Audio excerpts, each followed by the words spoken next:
ન થાય, માટે આપણે વચ્ચે થોડો વિરામ તો લેવો જ પડે ને. ત્યારે ગણપતિજી કે નહીં, મારી કલમ ન અટકવી જોઈએ, કેમ કે મને નવરું બેસવું નથી ગમતું.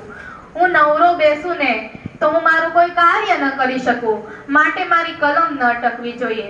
ત્યારે વ્યાસ ઋષિ કહે, કઈ વાંધો નહીં, તમારી શરત મને મંજૂર છે, પણ મારી એક શરત છે.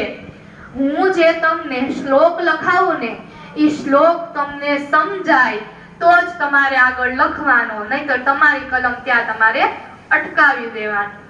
ગણપતિજી કાંઈ વાંધો નહીં, હું તો એ લખી જ નાખીશ. ત્યારે વ્યાસ ઋષિ હવે અહીં શ્રી ગણેશાય કરવામાં આવ્યા અને વ્યાસ ઋષિ શ્લોક બોલતા જાય. વ્યાસ ઋષિ અડધો શ્લોક બોલે ત્યાં ગણપતિજી આખો સમજીને લખી નાખે. અહીં હવે વ્યાસ ઋષિ વિચાર કરે છે કે ગણપતિજીની આ કલમ અટકવા મારે કરવું શું.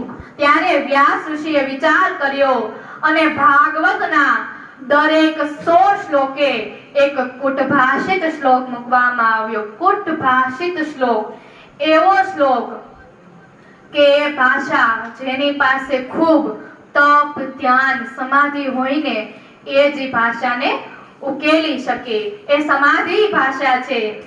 માટે